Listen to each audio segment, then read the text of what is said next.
Hello, my name's Carrie Whitaker and I'm co-artistic director of Lila Dance, and these are our tips for companies and artists going on rural touring. I've got two that are more logistical and two that are more kind of artistic or creative. So logistically, the first tip I would give anyone lucky enough to be on the rural tour would be to just be really in the know about your space where you're performing.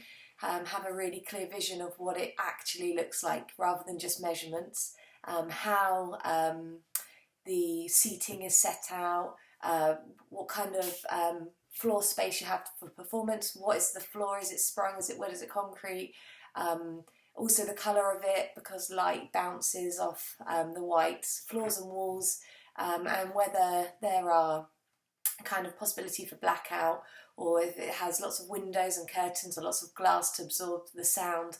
So just being really clear about what the space is, and then from that sort of place you can make a really good plan and have no surprises on the day.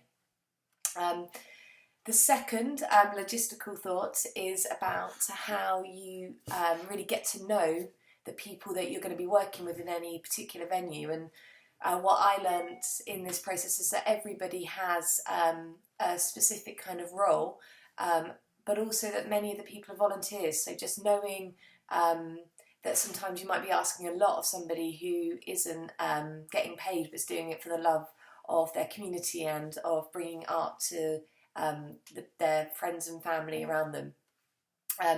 So in that, just being really clear about how you keep everybody on the same page. And I found it really good to have a kind of schedule with who, what, when, and the main contacts for that I could keep updating and just posting out to all the people involved, so that any questions could be raised as we went. So artistically, my first thought that came up when we were working is about kind of accepting and really enjoying the notion of change, and how each venue, because they're not purpose-built theatres, has its own character and its own kind of history, and sort of embracing that and trying to consider how that becomes kind of integral part of the art, rather than trying to cover it over or sort of create a theatre, a black box theatre or anything like that. Just really embracing it and enjoying what that brings to your own work. But also in that, knowing what is really fundamental for your work to deliver its sort of artistic and creative experience. So what are the parts that can't change?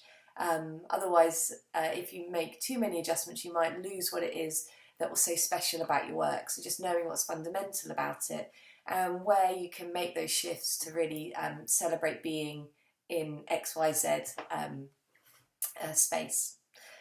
Finally, the last thing that I would say is a really good thing, a really exciting thing to work with as an artist, is that notion that as you're working in these spaces, you allow the environment around you to inform what you're doing, just really knowing where it is you're going, and if where possible, just really sort of allowing the kind of locality of where you're performing to feed into how you might welcome people into the space, or how you might meet people after, or even if your work has space for it, letting little kind of specific details just slide in. So maybe like a town name, maybe if you're using narrative, or a local sort of piece of history flavoured what you're doing.